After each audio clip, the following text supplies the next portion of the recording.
Welcome to Part 4 of the Inner Child series, Reparenting the Yourself. What if healing isn't fixing yourself?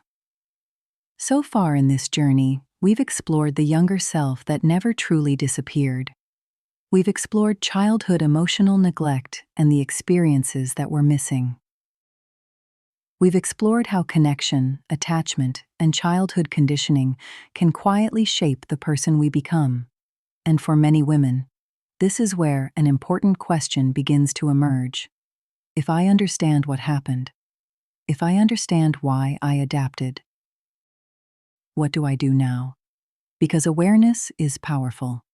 Understanding is powerful. But eventually healing asks something more of us. Not simply understanding our story, experiencing something different. Today's episode is called Reparenting Yourself.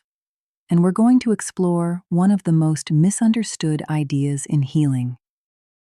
Not as self-care, not as positive thinking, not as pretending the past didn't happen, but as the process of giving yourself what may have been missing in the first place.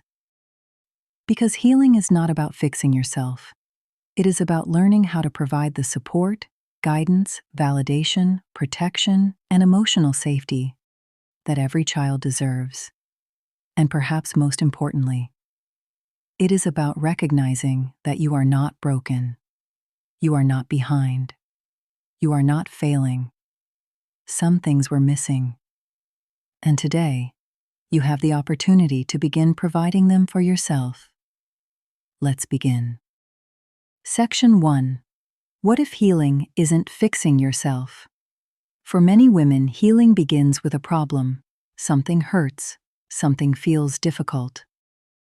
Something isn't working, and naturally, the mind starts searching for a solution.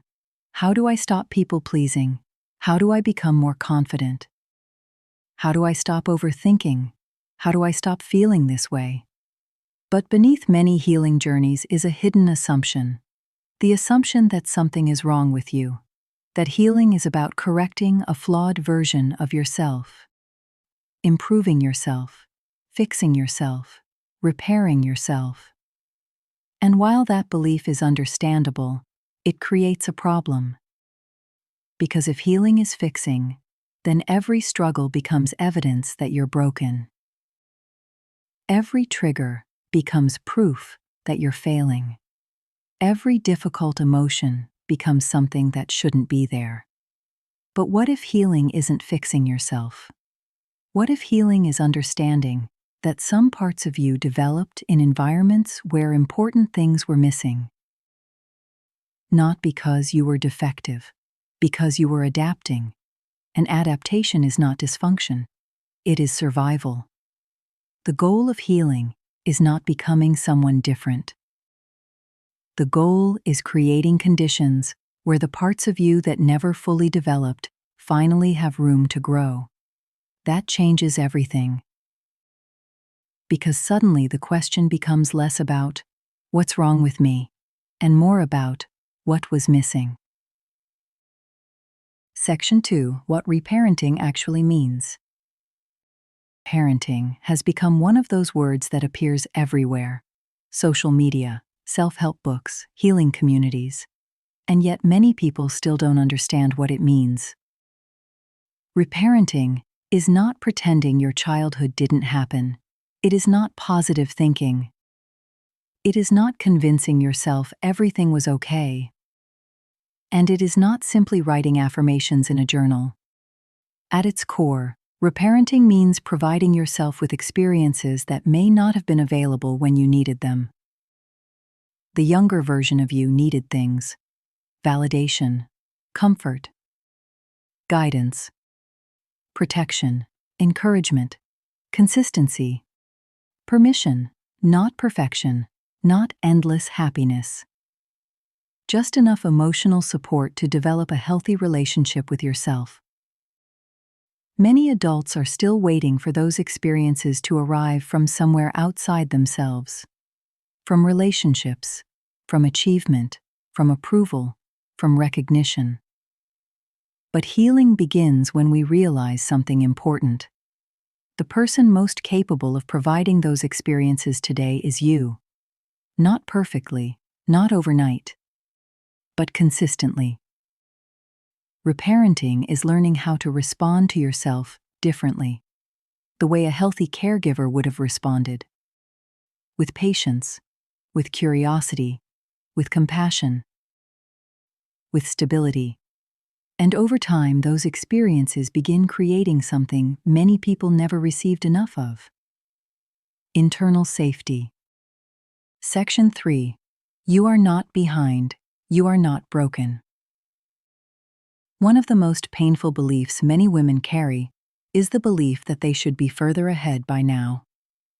They compare themselves to other people, other relationships, other lives, other journeys, and quietly wonder, why is this still hard for me? Why am I still struggling with this? Why haven't I moved on? But healing changes when we stop viewing ourselves through the lens of failure. Because many of the things people criticize themselves for are actually signs of unmet developmental needs. Not weakness, not inadequacy, but needs. You are not behind. You are not broken. You are not failing. You are simply carrying experiences that still require attention, still require care, still require understanding. Some people received those experiences in childhood, some people didn't. That difference matters, not as an excuse, as context. And context creates compassion. The goal isn't to become the person you think you should have been. The goal is to support the person you actually are. Because healing is not a race, it is a relationship. And every healthy relationship begins the same way. With understanding. Section 5. You get to be the adult she needed. One of the most beautiful shifts in healing happens when we stop looking backwards for rescue. Not because the past no longer matters, not because the pain disappears, but because something changes. Agency begins to emerge. For years, many women wait for someone to finally understand, someone to finally apologize, someone to finally acknowledge what happened, someone to finally provide what was missing. And while those desires are understandable, healing often asks a difficult question. What if they never do? What if the apology never arrives? What if the understanding never comes? What if the validation you've been waiting for remains out of reach? Does that mean healing becomes impossible? No. Because today, something exists that didn't exist when you were younger. You. The adult version of you. The version that understands more, sees more, knows more. The version that can begin making different choices. The version that can begin creating safety, creating boundaries, creating consistency, creating compassion, not perfectly, but intentionally. And that is what reparenting ultimately becomes. Not becoming someone else, not fixing yourself, not earning your worth, but becoming the adult your younger self needed. The adult who listens, the adult who protects, the adult who reassures, the adult who stays, the adult who says, you don't have to earn your value. You don't have to perform for love. You don't have to become someone else to deserve care. And perhaps that is where healing truly begins. Not when the past changes, but when your relationship with yourself changes. Because the younger version of you deserved those things then, and you deserve them now. If this episode resonated with you, make sure you're subscribed and continue with the series. Because in our next episode, we're going to explore something many women experience but struggle to understand. Why your inner child can still feel unsafe even when nothing is wrong. And why healing is not only about understanding the past, It's about teaching the nervous system, the inner child, and the adult self that safety is possible now. If you've been following this journey with me, make sure you're subscribed for part 5. Because next, we're going to explore why your inner child can still feel unsafe long after the danger has passed, and how healing begins when your mind, your body, and your nervous system finally learn that it's safe to live differently.